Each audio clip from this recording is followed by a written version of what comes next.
Welcome to the Lovefly podcast. It's Paul Tizard, fearofflying coach now for 25 years. And today's guest was also part of that. So welcome, Ralph Miles.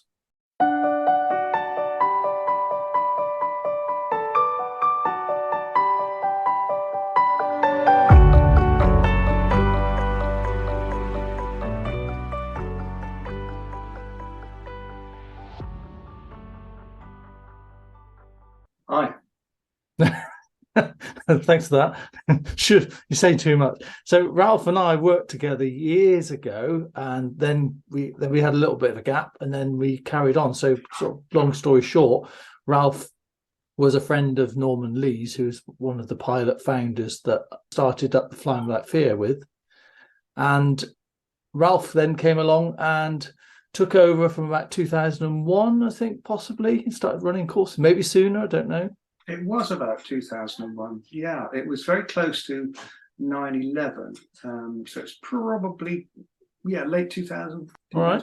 Yeah. So we'll get into that. But let's. Years, yeah.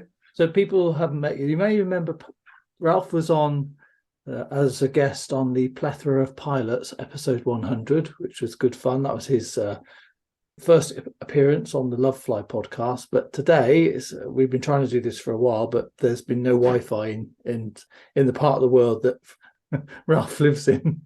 Well, not in his village anyway, but he's he sorted that out and now he's here. So Ralph, tell us a bit about your background and all the rest of it. Right. Well, looking at those other renowned pilots we saw the other day, I think I'm just a lowly guy who's flown airplanes for lots of years. But because that is me, I probably know lots about it and lots more than I ever know. But I started, I joined the Royal Navy when I was very young. I mean, I was 15, and it's almost when people run off to sea. But it was all very planned, and I waved goodbye to my mum and dad and went down to the bus stop and caught the bus into the careers office, and they sent me on my way. And it was some 8 years later that I decided I want to become an officer, and the best job to do was become a pilot. Oh, hang on a second. So you joined the Navy as what? I joined the Navy as a junior assistant cook, second class. So of course, yes, the obvious route. Yeah, I was a ship's cook for many years, but it's always in my mind that I wasn't going to stay cooking. I always had great ambition to do more, and I wanted to become an officer. And I sort of assumed that if you joined as a junior, then you'd pop out the top as an admiral. And I was quite shocked when I found this great chasm between the rating, the junior rating, and the officer. So I had to jump that chasm. And so I had to get O-levels in those days, education qualifications, and then I had to be recommended, which I didn't find too difficult, and then choose a specialisation, and I chose being a pilot. So I want to be an aviator. I could just about spell it at the time. And the way the service is, if you hang on a second, I just find this really interesting because I don't know many pilots that started as chefs. Well, no, there aren't any. It's a really interesting route, and then you've sort of decided. So was it ever in your sort of mind to do that, or was it just something that occurred to you? It was in my mind to become a naval officer, because when I was a young lad, I was a sea scout, and I loved everything about the sea, sailing, boating, all the outward bounding stuff. And I wanted to go to sea. It did help that twin brothers, and they were 3 years older, and they joined the Navy when they were 15 as well. And they were going around the world, really enjoying themselves. And I thought, I want some of that. And the only thing that I seemed to be able to do and enjoy at the time was cooking. And ask anyone at the 15, what do you want to do? I don't know, but I like cooking, let's do that. And so that's how I started.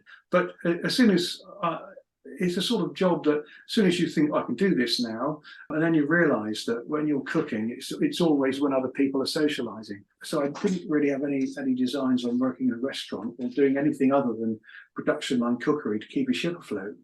And always in the back of my mind, it's what am I going to do next? How am I going to progress? But big shock I had was that the first time I went to sea, I got seasick. And that was a bit of a shock. But it was a case of, right, I've got to find a job within the Navy where I go on big ships and don't really have a chance to get seasick.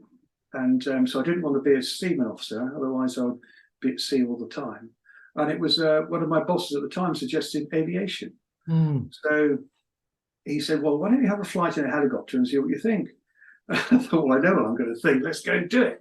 So we went and did it. Said, yeah, I'll do that. And I had the qualifications they need. I had the recommends. And I ended up at Dartmouth Royal Naval College to become a naval officer and to learn to fly. That was back in 1976, as I always say, shortly before I was born. And I did 16 years flying helicopters in the Royal Navy, Wessex, Sea King, Gazelle. I served in the Falklands War. I did search and rescue, all sorts of operations at sea. I was an instructor on the Sea King. So I had a fairly good, I did 2 years display flying as well with helicopters. And then in the final 2 or 3 years, I converted back onto fixed wing, and I was training naval navigators basically. And then I left when I was just short of 40 to pursue a career in commercial aviation. So was that like your time then? Was that your service? The initial commission was for 16 years from the age of 18. No, 16 years from the age of 21, or less if you started before 21, something like that. And then you had to reapply for an extension of service. And I applied, and they took so long to say yes that I'd started looking over the wall, as it were, to see what other pilots were doing. And so all these friends of mine were flying big airplanes, spending many hours at swimming pools in hotels around the world, earning lots of money. And I thought, actually, that sounds a good idea. So, and in fact, I did eventually, I was selected for extension, but by that time, I'd managed to acquire civilian flying licenses. And so I left when I was just before 40. And I had a job with a small airline for a couple of years, and then I landed the job with Virgin Atlantic. And then who did you work for before Virgin? I didn't know that. A small company called Manx Airlines. Oh, right. Yes, I do remember you saying that, yeah. Yeah. They were based in the Isle of Man, although I was based out of Cardiff. And we did domestic routes all over the UK and Ireland and the Channel Islands in a Jetstream 41, which is a small propeller-driven aircraft, twin engine, but modern technology. And 2 years later, Virgin were looking for people with experience on the modern technology, the glass cockpit, as they call it. Yes. And I managed to get myself a job there. And then I stayed 24 years with the same airline, which is good going for this day and age, because in the 90s, so many airlines were going by the wayside. Yes. But Virgin seemed to manage all the way through. And so I retired from Virgin 4 years ago. Purely on the Airbus? I was Airbus all the way through, yeah. And did you mind which fleet you went for? Well, when you first join, basically you just want the job. But I was quite happy. It was the most modern aircraft at the time. And within Virgin, the Jumbo tended to go across the States all the time, but the Airbus went all over the world. The routes were just superb. Not so now, but I had 10 years flying to Australia through Hong Kong, Shanghai, Tokyo, Johannesburg, Mauritius, just all over. And on the other side, San Francisco, Los Angeles, Miami, Vancouver, absolutely beautiful places. And I think I got the best of that world, because the airline has contracted considerably in the last couple of years, and whether it will expand that far again, I don't know. Yes. So I've got a host of experience, probably 20,000 hours flying in all different environments, different countries, at sea, ashore, all over the place. And it's not until people start picking my brains that I realise that I have got quite a lot of experience, and certainly from 20 odd years of talking to nervous flyers on the course, I understand a lot of the worries and sort of trepidation that they feel. So before we started working together, did you know there were so many nervous flyers out there? I had no idea. Although Norman was a good friend of mine. We did a lot of time in the Navy together, and we joined Virgin at that same time. And many times he would tell me about the nervous flyers and that he was helping them out and I should come and help him. And I was quite happy to do that. But of course, I lived down in the back of Somerset. Coming up to do courses at Gatwick wasn't on my list. And then, of course, circumstances change, and I thought, well, okay, let's go and do this. And when I started talking to people, because I was under the impression that everyone got on an aeroplane absolutely, totally excited and raring to go and couldn't wait to get on their holiday.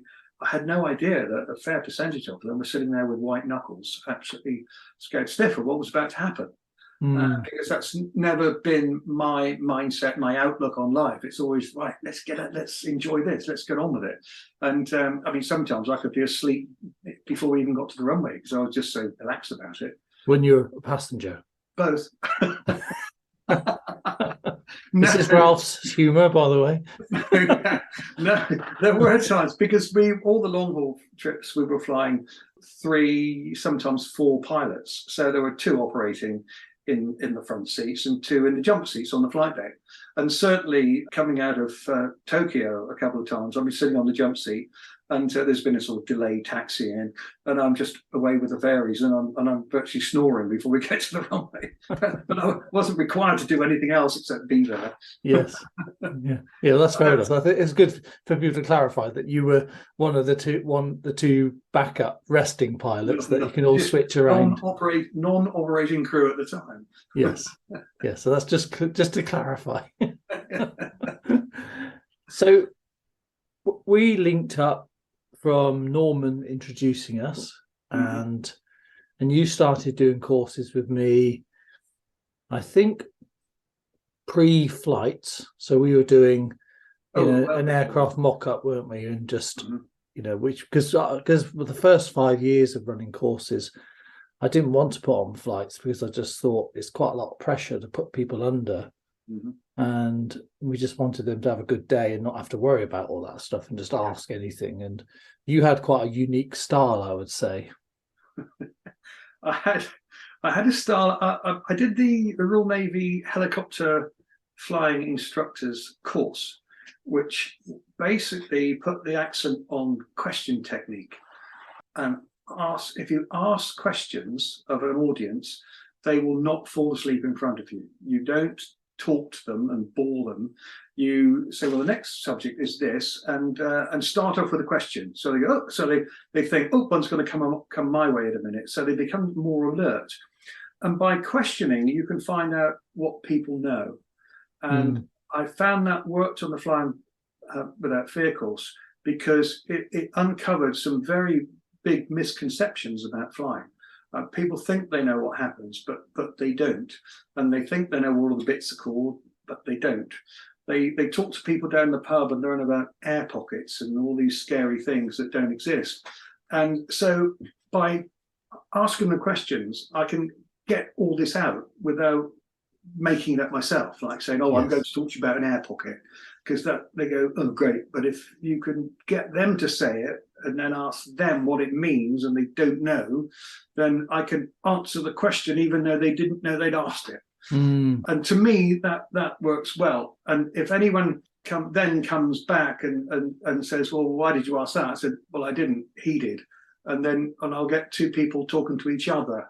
And I found that worked well as well. And I, again, just manage. And I absolutely revel in that way of standing in front of a class and managing people talking, asking and answering my silly questions. But behind all that, I've got one aim all the way through, and that's to make them laugh. Because once I've got them smiling, they can't be afraid. That's my theory. Once they're smiling, they can't be afraid. And I can then start telling them scary stories about flying, but make it funny and they will laugh. And every time they see me, even when I'm walking out to the airplane or on the flight, when we did go flying, they'd smile because I'd made them laugh. And I found that was a great way to manage it. So, yes, you definitely did that. You had Ralph always had a very interactive style, and used to sort of gave out tons of energy. You'd be running around the little stage area throwing questions at people. Who likes engines? How many engines are there? How many pilots are there? And they'd be like, oh my god, calm down. I used to wire to a Mars bar, that guy. But they couldn't fall asleep, could they? They couldn't, no, they didn't dare. So you brought tons of energy and lots of enthusiasm. I think that was why people loved what you did. What were you, when you think back on it now, because you did it for years and years and years, didn't you? What were the biggies that people always were worried about or didn't feel comfortable about? Well, the turbulence was always the one that came up again and again and again, and it's so difficult to explain exactly what it is and what causes it, because there are so many reasons that it's there. But it's funny because we used to use the bottle of water, or even the fact that you don't put lids on cups on airplanes, because even though the airplane might be shaking, it's not enough to spill a cup of water. Whereas in a car, on a train, you always put a lid on it because it will be all over you. Yes. And trying to explain that it's not really as bad as you think it is. It's all in your mind. And as soon as I wasn't sure about the flights when we first started them, but the second I got on one and saw how people reacted, I thought this is definitely the way to do it. Get them on the airplane and then show them everything we've been talking about. And that was one of them, the turbulence. Or even if it, in fact, I used to go, the times when I was sitting in the flight deck with a whole crew of nervous flyers down the back, I would go cloud hunting to try and fly them through a cloud, to tell them we're going to fly through a cloud now and it's going to be bumpy. So they knew it was coming, and in we go into the cloud, and they're all bumpy. So there you are, told you so. And they're going, oh, okay, that's what's causing it. It's the cloud, because in a cloud, the air goes a different way. It goes up and down rather than horizontally. So you're bound to get bumps. And I know Richard, who was the other director of the course, he didn't like me doing that because he thought I'd scare them too much. But I thought, well, that's what we're trying to do. We've got to take them to a situation that they're with a happy face on and show that it's not going to hurt them at all, as long as you don't really scare them. But that was the big one, was turbulence, and also listening to stories of other people's experience, because no one tells the real story. They always exaggerate by a factor of about 5. And if we go into an air pocket after takeoff and we drop to 1,000 feet, even though we were only at 200 feet above the runway. Well, that's what the pilot said. And I can explain all these little things, why what it says on the altimeter is not actually what may have happened, because the altimeter is not a true representation of height. It's done with pressure. And if you're in turbulence, the pressure is probably changing, so the altimeter is probably changing. But that's well, I think those main things, actually. So what was your top turbulence tip, would you say? Top turbulence tip? Or tips, plural. Well, it all came, but people say, where would you sit for turbulence? And I think it's always, you've got to be in the center of the aircraft, because like anything, if you're at the extremity and the thing's moving, you're going up and down more than anyone else. And think, right, I'm safe here, and it might be uncomfortable, but it's safe. And anyone who was fixating on turbulence, I would say safe as many times as I could, so that to keep bringing it up. So the only thing they remember from it is safe. And there was a good example with David Lando when he was asking, he was doing question technique and talking about things like, don't think of a banana. And of course, the first thing you do is think of a banana. Yeah, so David Lando, for those who didn't know him, he was our psychotherapist that also started the courses with me back in '97. But yeah, David was did the relax. They used to call him the voice of chocolate, didn't they? Because he had such a very relaxing. I still have his tapes, and I've still used them recently to get to sleep. He made me a personalized sleep tape to just listen to his voice and send you to sleep. And that was all about another thing that would what I could recommend with Virgin when we had the audio on the flight. I don't think they have it anymore. You could say, find the Flying Without Fear tape, put that on and listen to it, and I guarantee it will put you asleep. Yes. If you're asleep, you can't be afraid. Yeah, they've replaced it now. So Virgin's got the headspace on the flights now, so you can then listen into relaxation. I think they have got a fear of flying type one as well. So that's all there for people. So I think it was started with David Lando's onboard relaxation, because and people used to love that little channel when they found it. Yeah, well, if ever I'm lying awake in the middle of the night, or any time really, I think, right, I've got to put myself to sleep. And I think, hello, my name's David Lando. That's a very good impression. And I'm going to talk to you. Sounds like he's back. Oh my God, that was I've heard really, it so that was many very times. shocking. Yeah, no, those were not. In fact, I when we were doing it in the rig all those years ago, before we started the flight, we were in the office for the classroom, and then we went down to the rig down below before we went over to whatever the place was called, Crawley Down, yes, yeah. yeah. Before when we were in the rig in the office or the base, I thought, right, I'm going to listen to David's spiel so that I can remember it. And of course, I'd sit there, having stood in front of the class for an hour and a half. I thought, stood it, and within 2 minutes, I was asleep. And I did it 3 times. I'm going to stay awake. So I ended up the next course. I bought myself one of these tape recorder dictation tape recorders, just so that I could, I'll happily fall asleep and tape it, so that I got David's voice on tape. And I told him that, and he said, "Why didn't you ask me? I would have made you a CD." So he did. So he made me a CD, and I have my own CD. Because I was trying to learn his technique, just to think, I want, in case he's not around for a course or something, I thought better, and I have to stand in last minute. And I went through his CD about 3 or 4 times trying to write down what he was saying and never made it through. Exactly. And the first thing he says is, don't play this tape when you're working machineries or driving a car. That's right. No, he had an amazing, what a gift, it's such a lovely, relaxing voice, and just an amazing guy. And so been very lucky to work with some fantastic people over the years, not including yourself, of course, Ralph. You're always a pain.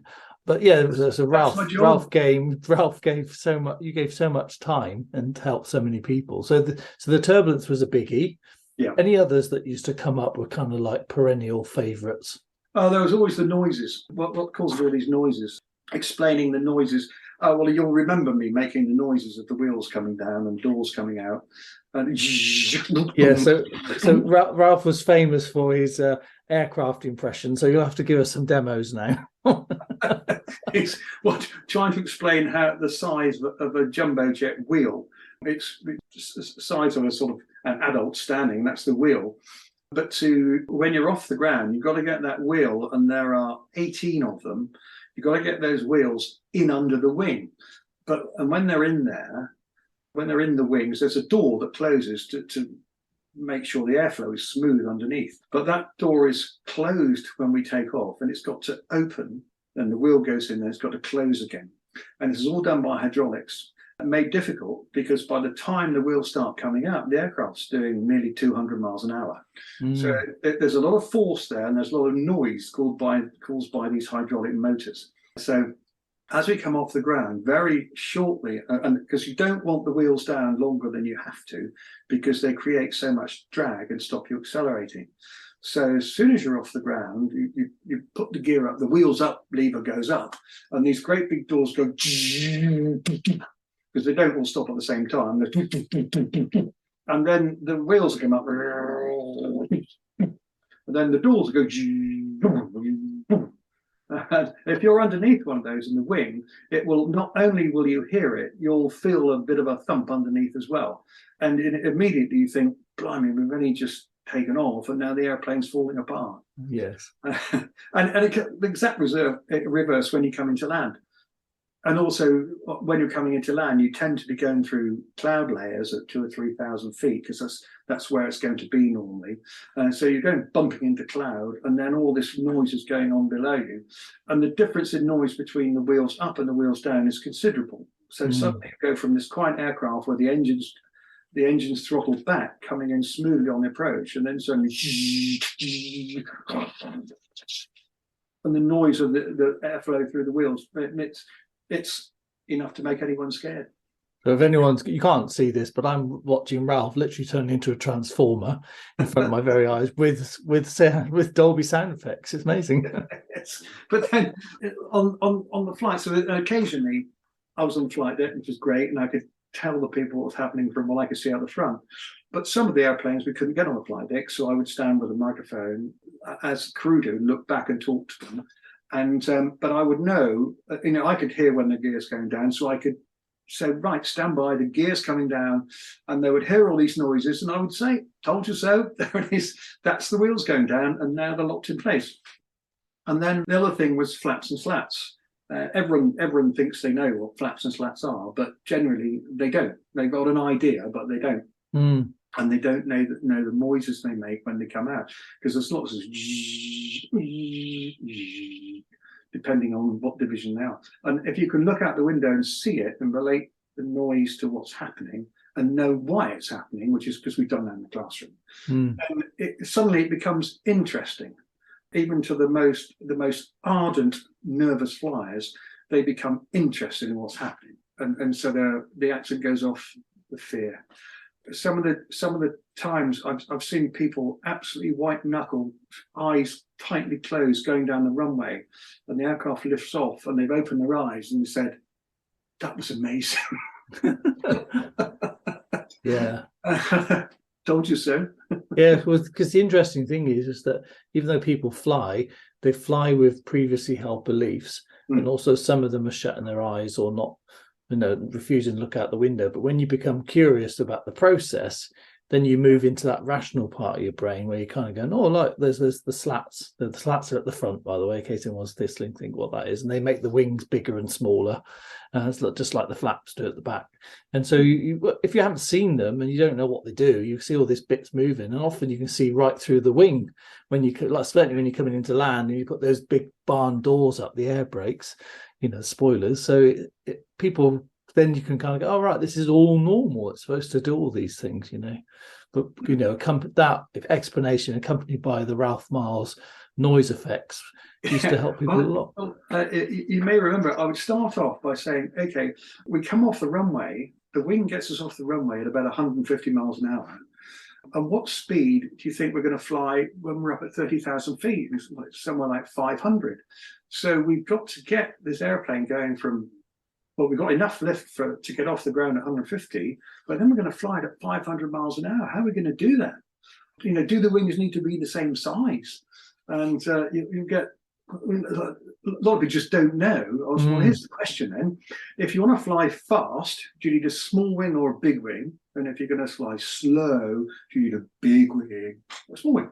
And generally they get what I was saying. Well, if you want to smaller, you need a bigger wing. Right. So when we come off the runway, we want a big wing. But when we're up there, we want a small wing. So most of the time we want a small wing. How are we going to make it bigger? And then the whole concept of flaps and slats comes in to be, they can understand it and see why the wing is getting bigger. And when they're in the airplane, they can actually watch it getting bigger and know what's going on. The big thing is about use simple language. It was always a case of, if we talk in abbreviations and we talk about ILS and GCAs and all the sort of pilot rubbish that we talk, people don't understand it. We lose them straight away. So I talked in miles an hour a lot of the time because people understood it, because they don't know what a knot is, and it tended to work. I would sometimes nip between the two, but right from the start, so if I say knot, I mean miles per hour, because that's pretty much what it is. And it just getting sort of people to understand the way things, and to realise, I always thought that I'm just a normal bloke. I had my idea of pilots when I was young, because they're all very tall and smart and talk very posh, but I was just me, and I thought, well, I can do that as well. And it's a learned skill. It's a bit like riding a bike and swimming. Once you can do it, you can do it. Someone teaches you to do it, and you can do it, and you can do it for the rest of your life. That's my theory on swimming and bike riding, but I'll come on to that later. And flying a plane, it sounds like. Flying a plane. The other thing, one thing that a lot of pilots can't do is hover a helicopter. And that is a completely different skill than flying. Hovering is something you learn separately, and it's one of these things that you can't do it until you can do it. And the time when your skill comes, when you take out the brain out of the equation and your hands work from your eyes, not from your brain, that's when you can hover. And once you've done that, you can do it for the rest of your life. Unfortunately, I'll probably never do it again, but someone lends me a helicopter. But so you could jump in. You could probably jump in a helicopter now, and you'd be able to fly it. I know I could. Absolutely, you could. I stopped flying helicopter in anger in '87. I flew one again 10 years later, without any practice whatsoever. And this was a Royal Navy one. A mate of mine said, right, off we go. And it was like, okay, where are we going? Yeah. It's just a bit like riding a bike. You don't forget how to ride a bike. You don't jump in the water and think, oh, I forgot how to swim. No. It's that sort of skill. So when you think about that it's one of those skills that it's amazing then that you still have to go through those 6 monthly simulator testing of your skills when you can do it. You've got it in you. That's right, and that does need an explanation, because they're not testing your skill in physically flying the airplane. They all know you can fly an airplane. It's to manage the airplane, because a small airplane, pretty much all you do is fly. You point it, you point and press and land and take off. A big airplane with 4 engines, 4 generators, 3 hydraulic systems, endless amount of technology on board, and systems that have partial failures and complete failures and backup systems. You have to know how to manage that, and also talk to air traffic control, navigate, and talk to the passengers. So there's a lot of coordinating skill going on there, and the thing that's last on your mind is, can I fly the aircraft? Because we know you can fly the aircraft. Yes. And if one of you does the managing and the other one does the flying, which is what we do in an emergency, then and try not to overload the chap who is flying, not to distract him, then you know he can do it. You know, just say, right, do this, and he'll do it. So right, there's the runway, off you go, he can land on it. And all the rest is managed by the non-flying pilot. Yeah, I think that was quite, I remember there's several things I remember about you. One was when you used to say that, one pilot can fly this aircraft absolutely fine. The other pilot is there to manage the workload. And I think that was always a surprise to people. And the other thing is my own story, and you may not know this, but I remember this. I often tell the story that we used to run one-to-one courses. I mean, I still do occasionally now, but we had a bit more of them in the olden days, and Ralph used to be the one-to-one pilot for those courses. And so we'd have somebody, we booked an aircraft, a simulator. I don't know if you know what you want to say now. And we got into the simulator, and you said, great, so who's flying this? And my business partner went, well, you are. And you said, well, I'm not trained on this aircraft. And you asked a couple of questions, I don't know what you said, to the person running the simulator. And then you flew that aircraft like you'd always flown it. And I just thought, how on earth did you do that? You flew it.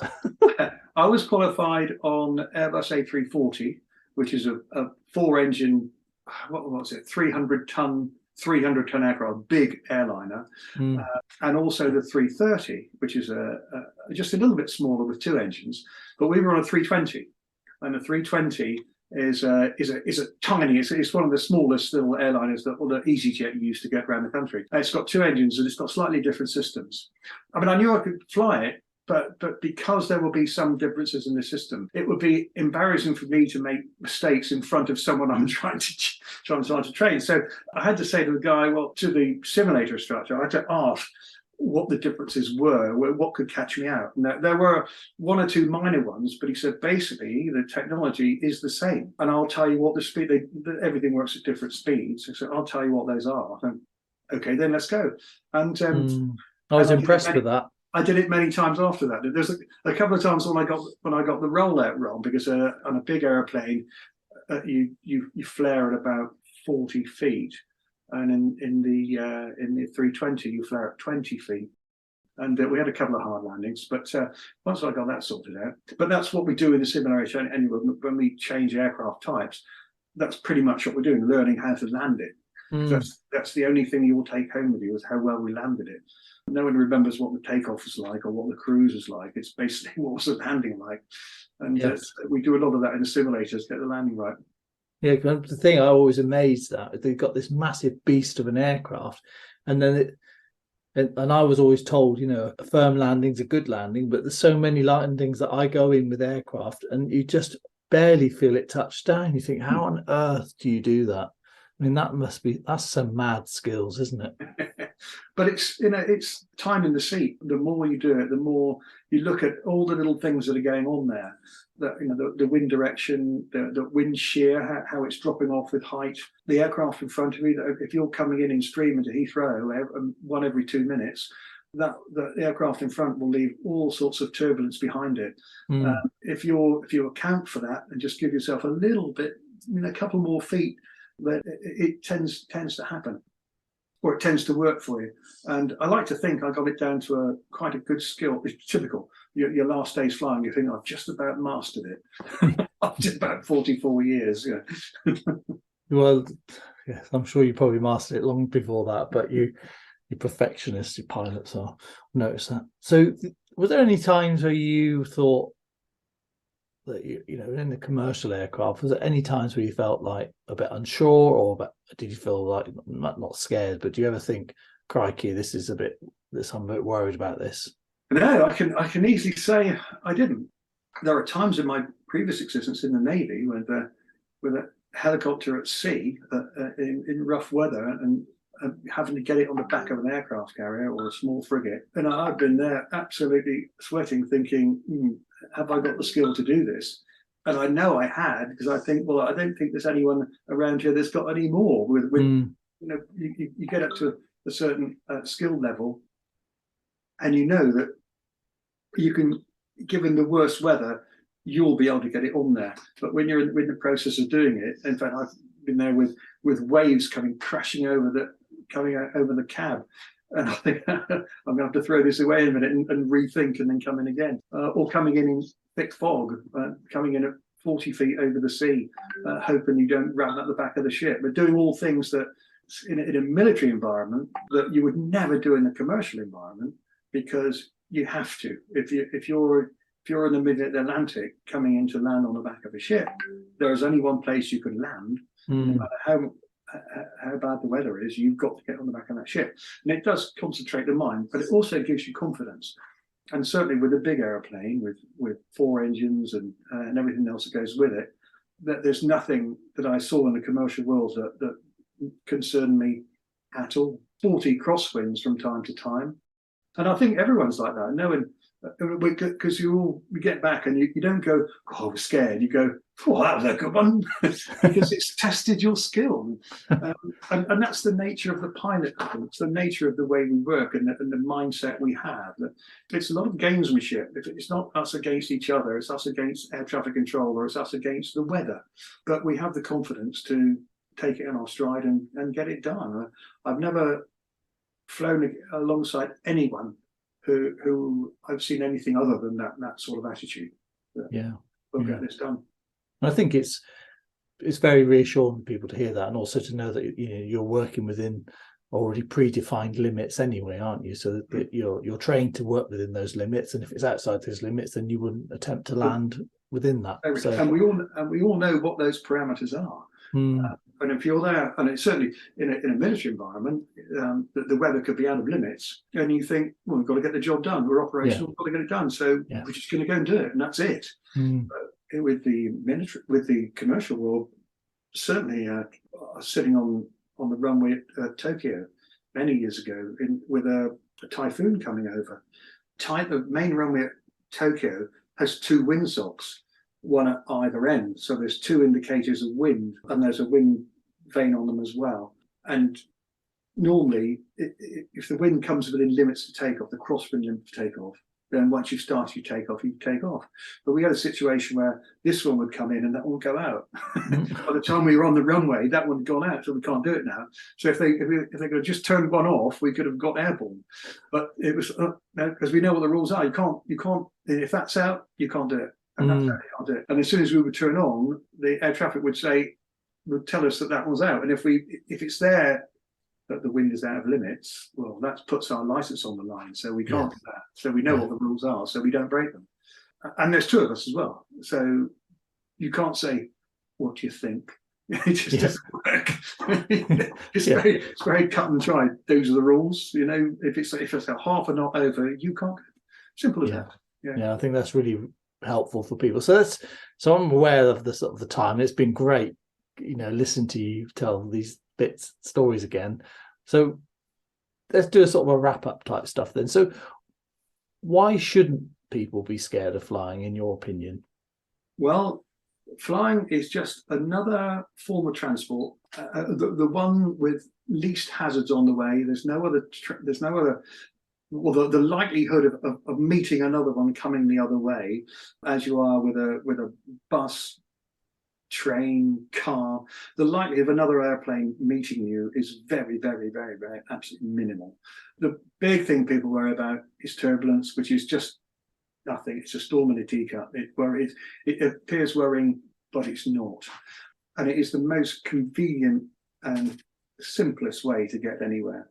It's annoying that airports and security have gone mad, and really a lot of people are put off just by what they have to go through to get on the airplane. But the actual experience on the airplane is, I think, as good as any bus or train or car, as long as you open your mind to it and go out there to enjoy it. And the more you understand it, the more you understand what's doing what, which is where I come in. Even in layman's terms, to understand what's happening, it makes the whole thing more enjoyable. Well, very well said. I mean, you were brilliant. You still are. And thank you for all those hundreds and thousands of people that you've helped in the past. And this podcast will go on to help some more people. What we need is need another course, Paul. Well, you never know. You never ... Yes, well, that is the plan, but we're growing slowly and steadily again, and I'm really happy doing what we're doing at the moment. The Love Fly with the podcast, the Facebook group, it's great, and it's growing, and it's growing in the right way. It's a nice community that's doing it, and you giving your time like this will help thousands of people as well. So thank you ever so much for all those people that will listen to you, and for giving your time up tonight. Oh, you're very welcome. And to all those out there, you're very welcome.